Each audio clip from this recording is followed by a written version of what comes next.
Welcome to the Deep Dive. Today we're unpacking Mastercard's first quarter 2025 earnings call. That's right. And the big picture, pretty strong results, actually. Solid growth. Yeah, definitely looks that way. So let's get into it. We'll look at the numbers, management's thinking, and then, wrap up with our This Is Not Financial Advices segment. Sounds good. So Q1 2025, Mastercard reported, pretty robust financials. Robust how? Give us the headlines. Okay, so net revenue jumped up 17%. That's quite significant. 17%. Wow. And the bottom line? Adjusted net income also saw healthy growth, up 13%.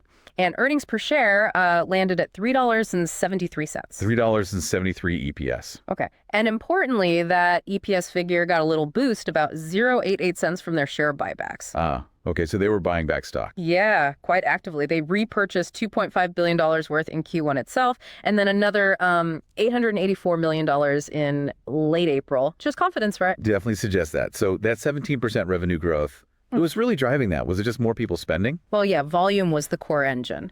Worldwide gross dollar volume, GDV, that was up 9% globally.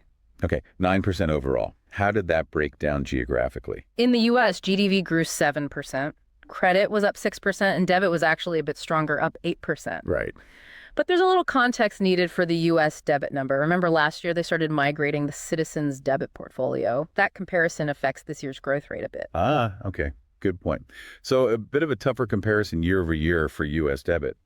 What about outside the U.S.? Even better, actually. Volume outside the U.S. saw a 10% increase. Credit up 9%, debit up a strong 12%. So international growth leading the way there. And cross-border volume globally really stood out, up 15%. 15%. That's pretty impressive. Was it mostly travel coming back? It was both, actually. Travel spending was strong, yes, but also non-travel related cross-border spending saw a significant rise. Interesting. So more online international shopping too, perhaps. Seems likely. And even their core processing, the switch transactions, they increased by 9% year over year. Both card present, in person, and card not present, like online, showed robust growth. And you mentioned contactless before. Yeah, this is fascinating. Contactless payments, like tapping your card or phone, now make up 73%. 73 of all in-person switched purchase transactions. 73%. That's huge. Just shows how habits have shifted. It really does. And overall, the total number of Mastercard and Maestro cards out there hit 3.5 billion. 3.5 billion cards. Okay. So summing up the volume side, solid growth everywhere, especially strong internationally and cross-border, and this massive shift to contactless. How did this volume translate into the actual revenue buckets? Right. So the most direct link is the payment network net revenue. That grew 16%. Makes sense. More volume, more transactions. Exactly. Driven by that domestic and cross-border activity we talked about. Also, growth in rebates and incentives played a part. Rebates and incentives. Those are the deals they cut with banks and merchants, right? To encourage using Mastercard. Precisely. So growth there suggests they're successfully pushing for more volume on their network. But here's what's maybe even more interesting. Their value-added services and solutions net revenue grew even faster, up 18%. 18%? Okay, what's in that bucket again? Things like security services, data analytics, loyalty programs, digital identity solutions. Acquisitions they've made added about 4 percentage points to that 18%. Right. But the remaining 15% came organically, largely from scaling up those security, digital, and authentication solutions, plus demand for services helping businesses acquire and engage customers. So the core payments are growing nicely, but these extra services are growing even faster. That feels significant strategically. Absolutely. It shows they're really diversifying beyond just being the pipes for payments. Now, on the cost side. Yeah, what happened with operating expenses? Must have gone up too. They did. Adjusted operating expenses increased by 14%.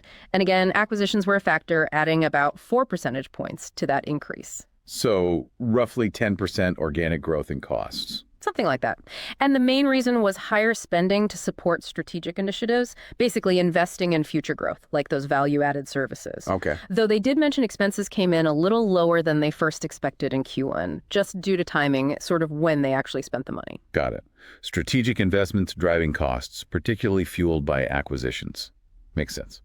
So what's the outlook? What did management say about the rest of 2025? Okay, looking at the full year, They expect net revenue growth to be at the high end of a low double-digit to low teens range. High end of low double digits to low teens. So maybe 12, 13%-ish? Roughly, yeah. And that's currency neutral, excluding acquisitions. Acquisitions are expected to add another 1 to 1.5 percentage points on top of that. Okay. And foreign exchange? Minimal impact expected for the full year. On the expense side, operating expense growth is seen at the low end of a low double-digit range, again, excluding acquisitions and special items. Low end of low double digits, so maybe 10, 11%. Around there. But acquisitions are expected to add about 5 percentage points to the OPEX growth rate. Again, minimal FX impact expected. Right. So acquisitions adding more to costs than revenue growth, percentage-wise, at least initially. What about the nearer term, say Q2? For the second quarter specifically, they're guiding for net revenue growth in the low teens range, currency neutral, ex acquisitions. Low teens. Go. Similar to the full year feel. Pretty much. Yeah. And acquisitions adding another 1 to 1.5 points. Minimal FX impact. For Q2 operating expenses, also the low end of low double digits, excluding acquisitions and special items. Okay. And acquisitions are forecast to add 4 to 5 percentage points impact to OPEX growth in Q2. Again, minimal FX. Consistent picture then. Yeah. They also flagged that other income and expenses line will likely be an expense of around $135 million in Q2. That's influenced by interest rates, their debt, and importantly, they had a one-off interest income benefit in Q1 that won't repeat. Ah, okay. Good to know. And taxes? Non-GAAP tax rate expected in the 20 to 20.5% range for both Q2 and the full year. All right. So the guidance reinforces that continued strong growth story, with acquisitions definitely playing a key part in both the top and bottom lines. Did they highlight any particular strategic pushes beyond the numbers? Oh, absolutely. A big theme was just reinforcing their successful execution, capitalizing on this big secular shift to digital payments. Right, the move away from cash. Exactly.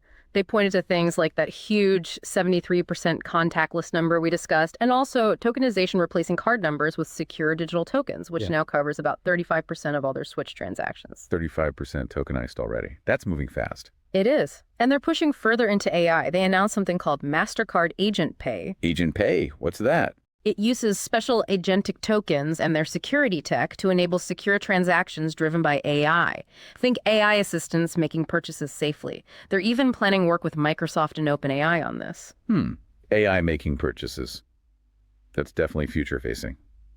What else? Crypto still on the radar? Yep, still making moves there. Partnerships with platforms like Kraken and OKX mean you can spend crypto at apparently over 150 million locations now via Mastercard. Wow, okay. And they're enabling stablecoin settlement on their network too. Expanding in China as well, launching domestic tokenization through their JV there. So AI, crypto, China expansion.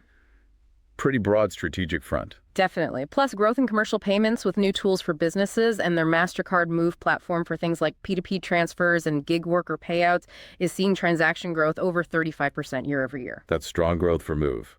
And circling back to those value-added services, they emphasize that about 85% of that revenue stream is recurring. They keep investing there, especially in AI for things like threat intelligence.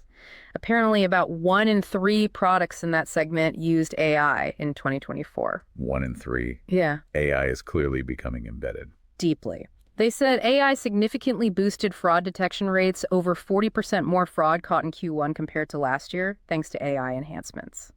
Partnerships are also key. Working with Viking Cloud on risk scoring, Fiserv on fraud prevention, Tangerine Bank on onboarding, Sam's Club, and First Abu Dhabi Bank on customer engagement. Lots of partnerships. So how are they feeling about the wider economy? Any nerves showing? They acknowledge the uncertainty, tariffs, geopolitical stuff. But they stress that consumer spending fundamentals have actually held up pretty well. So people are still spending? Broadly, yes. They feel their diversified model gives them resilience. Cross-border travel was strong overall, though they saw a bit of moderation in parts of the Middle East and Africa. But cross-border online spending, excluding travel, remained very strong. Yeah. And they made a point about diversification. No single country-to-country corridor made up more than 3% of their total cross-border volume last year. That does spread the risk. Did the Capital One Discover deal come up? It did. They said it's factored into their outlook, anticipating Capital One moving its debit portfolio over to Discover eventually. Right. They also mentioned the China JV revenue is still small, still in investment mode. And an interesting tidbit, Inbound travel to China is now above pre-COVID levels. Really? Above? Yeah. But outbound travel from China is still lagging a bit, around 85% of pre-COVID levels. Okay, interesting dynamics there. What about pricing? Are they planning hikes? They basically said pricing remains competitive based on value provided, and no big specific price hikes are baked into the outlook. Incentives for deals usually mix fixed and variable parts to drive volume. Standard stuff. So overall, they sound confident. I'd say so. They believe the combination of their diversified business, the big shift to digital, and the growing need for services like cybersecurity puts them in a good spot whether the economy speeds up or slows down. Right, makes sense. Okay, let's shift gears. Time for our This Is Not Financial Advices segment. Wild ideas based on the call. What have you got? Okay, here's one. Playing off that heavy emphasis on value-added services, especially AI and security. Consider a long position in, say, specialized cybersecurity firms that really focus on AI-driven threat intelligence, specifically for banks and payment networks. Okay, the specialists. Right. They could directly benefit from the trend Mastercard is highlighting. And maybe pair that with a short position on perhaps larger, more generalist IT consulting firms. Why short them? The thinking is they might lack that deep, cutting-edge AI security focus that financial institutions seem to be prioritizing now. They might struggle to compete with the niche players. High risk, obviously, based on industry trends we're hearing about. Interesting. Betting on the specialists winning out in that specific security niche. Got another one. How about this? Related to their stablecoin work. A pairs trade. Go long companies building the infrastructure for stablecoin transactions, the tech enablers. Okay, the picks and shovels for stablecoins. Exactly. Given Mastercard's interest, if stablecoins gain traction and regulatory clarity improves, but then short some of the more traditional payment rails or perhaps legacy remittance players that might face disruption if stablecoins really take off for cross-border payments. Highly speculative, depends heavily on regulation and adoption speed. Very speculative indeed. Hinges a lot on the if for stablecoins. Okay, some definite food for thought there. Just ideas, remember, not advice. Absolutely. Well, that pretty much wraps up our deep dive into Mastercard's Q1 2025 earnings call.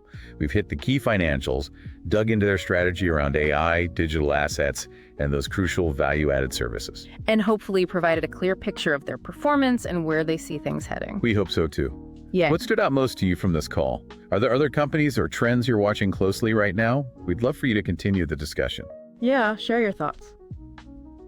Thanks for tuning in to the deep dive. Until next time, keep a close eye on those tickers.